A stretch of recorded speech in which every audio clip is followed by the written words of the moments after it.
आमची मागणी अशीच आहे की जो प्रस्तावित रस्ता आहे खानदेश एक्सप्रेस वे जो संभाजीनगर ते जळगावला होतोय, तर तिथे सुरुवातीचा जो पॉईंट आहे चौका, तिथे आमच्या सगळ्या शेतकऱ्यांचे जे घरं आहे आणि जमिनी तिथे उद्ध्वस्त होत आहे.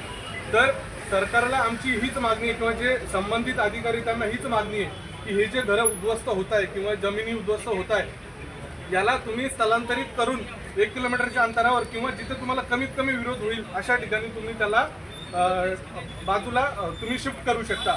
तर माझ्यासोबत हे शेतकरी आहेत आणि सगळ्यात महत्त्वाचं म्हणजे की जर यांची घरं उद्ध्वस्त झाली किंवा आमची घरं उद्ध्वस्त झाली, जमिनी उद्ध्वस्त झाल्या, तर आम्ही राहायचं कुठं आणि खायचं काय? तर हीच आमची मागणी होती आणि यावर लवकरात लवकर जे संबंधित अधिकारी आहे किंवा प्रशासन आहे त्यांनी यावर तोडगा काढावा. तुम्हाला काय आश्वासन दिलं? आश्वासन आम्हाला असं देण्यात आलेलं आहे की जिल्हाधिकारी जे आहेत ते यावर विचार करून तुम्हाला सकारात्मक रिस्पॉन्स देतील. सध्या अधिवेशन चालू आहे, आमदारांना काही प्रश्न उचलला का याविषयी आमदाराच्या कार्यालयात टाकलेला? नाही, आमदारांनी कुठलाही कोणीही प्रश्न उचललेला नाहीये.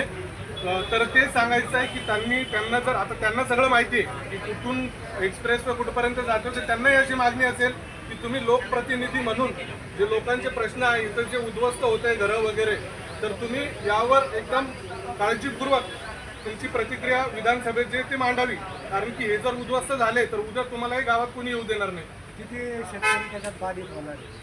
तर शेतकरी त्याच्यात जवळपास 200 शेतकरी त्यामध्ये बाधित होत आहे. 200 शेतकरी घरं तुम्ही जर बघितलं 150च्या आसपास घरं जात आहेत. त्यामध्ये 150 घरं म्हटलं तर जवळपास आणि सगळं.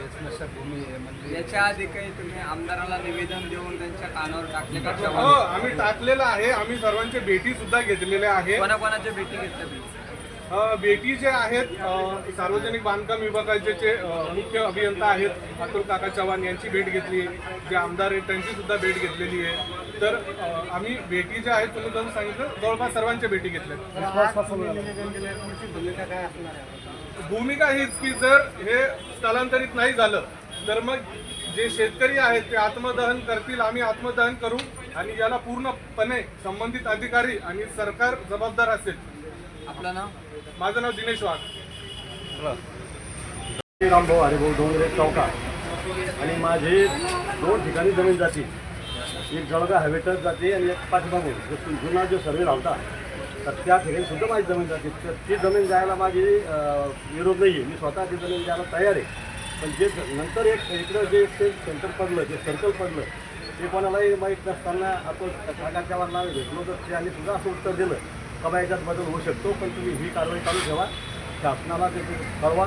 आणि काल बी आम्हाला असं माहिती पडलं की धुळे सोलापूर हा जो पातळून चालला होता आपलं आढळून, तर याच्यात खासदार साहेबांनी भुमरे साहेबांना ते घातलं तर त्याच्यात बदल झाला. बदल होत नाही असं नाही, बदल होतो. पण या खासदार आमदार साहेबांनी या लोकांनी येऊन आमच्या शेतकऱ्याला प्रत्यक्ष भेट देऊन त्यांची मानसिकता कोणतं काम केलं पाहिजे. तर सध्या आमच्या शेतकऱ्याची मानसिकता फसलेली, तिकडे तोच विषय. सकाळ संध्याकाळ लोकांचं ट्रेडिंगचं लक्ष नाही, पण कामाचं लक्ष नाही. सकाळ संध्याकाळ रात्री मोबाईलवर ते व्हिडिओ पाहत बसता आणि एकमेकाला फोन करता कसं होईल, काय होईल, कसं होईल, काय होईल. म्हणून मी त्या दिवशी सुद्धा बोललो का बा ज्या लोकांना काही शुगर BP आहे त्या लोकांची BP वाढू शकते. काही लोकांना झोपले आता आमच्याबरोबर या सगळं वाघ येले. आता 1 वर्षापूर्वी त्यांचे वडील अटॅक येऊन वारले आणि आज सुद्धा त्या परिवाराला झोप नाही. रात्रंदिवस त्यांची रोटक जमीन चालली, माझी सुद्धा रोटक जमीन चालली. तर तिथं तो एक होऊ नये, तिथं त्याचं सर्कल होऊ नये आणि जो जुना सर्वे झालेला आहे त्या सर्वेचा जो रोड व्हावा एवढी आम्ही सगळ्या शेतकऱ्याचा विनंती करतो. नमस्कार शेतकरी. त्यांनी आज ठरवलं की जिल्हाधिकारी सनदी अधिकाऱ्यांना महसूल अधिकाऱ्याला आपलं म्हणणं निवेदन द्यावं, विनंती करावी आणि विनंती मार्गाने सगळे शेतकरी जात आहेत. आणि म्हणणं एवढंच आहे की जो सध्याचा रस्ता चाललेला आहे तो बदलून त्याला 1 किलोमीटर अंतरावरती घेण्यात यावा. जो की तिथं पडीक जमीन आहे, बॅरन लँड आहे, तिथून हा रस्ता जावा. त्याला आमचा विरोध नाही आहे. आम्ही सरकारच्या पाठींब्यावर उभं राहू या रस्त्यासाठी. आणि आमची जी काही जमीन सध्या जात आहे ती जाऊ नये ही अपेक्षा सरकारकडनं, जिल्हाधिकाऱ्याकडनं, MSIDच्या अधिकाऱ्यांकडनं राहील. तसं आमदार ताईंच्याकडे आम्ही गेलो, त्यांनी आम्हाला प्रॉमिस केलेलं आहे की आता आम्ही लक्ष घालू आणि हा रस्ता शक्यतो म्हसोबा मंदिराच्या आसपास कुठेतरी न्यायचा प्रयत्न करू, जेणेकरून सगळ्या शेतकऱ्यांना समाधान मिळेल. याच्यामध्ये शेतकऱ्यांचंही नुकसान होणार नाही, गव्हर्नमेंटचं नुकसान होणार नाही.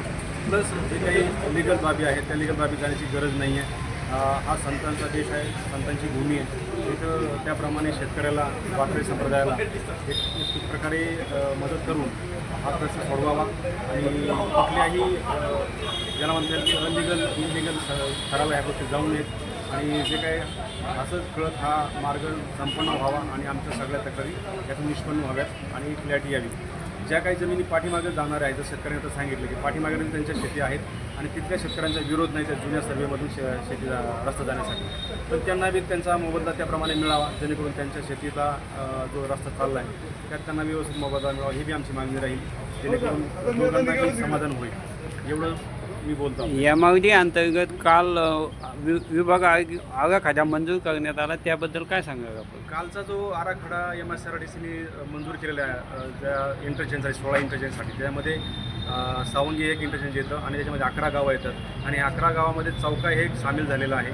आणि त्या चौकात यांनी म्हटलं आलं की अनाधिकृत ज्याला आपण म्हणतो की लँड घेणं किंवा त्याला पुलिंग करणं हे करणार नाही असं त्यांनी स्वतः त्यात मान्य केलं आहे आणि ह्याचं आम्ही स्वागत करतो आहे गव्हर्नमेंटचं आणि हेल्थ डिपार्टमेंटचं, त्यांनी याप्रमाणे केलं आहे. आणि जर त्याप्रमाणे जर झालं तर आम्हाला आनंदच होईल की आज जे काय आम्ही निवेदन दिलं आहे ते त्याचप्रमाणे दिलं आहे आणि जोपर्यंत आम्हाला विचारलं जात नाही किंवा सांगितलं जात नाही तोपर्यंत हा कुठलाही निर्णय पुढचा होऊ नये त्या रस्त्याचा.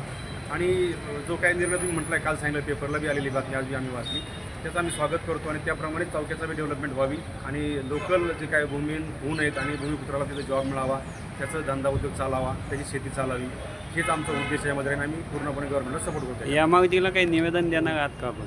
देणार आहेत ना सर, निवेदन सगळीकडे देणार आहोत. सगळ्या गव्हर्नमेंट ऑफिसरला आम्ही जागा करणार आहोत, सांगणार आहोत समजून हे असं आहे आमचं जे काही आंदोलन आहे ते शांती मार्गाने चालणार आहे आणि आम्ही सात प्रकारे सगळ्यांना निवेदन देऊ, त्यांचं मार्गदर्शन घेऊ आणि पुढे ते जे सांगेल त्या पद्धतीने आम्ही करू. फक्त आमची विनंती एवढीच राहील की रस्त्याचा जो भाग चालला आहे तो चेंज करावा, दुसरीकडे जावा. आपलं नाव? मी डॉक्टर संतोष गळगे, चौका, शेतकरी.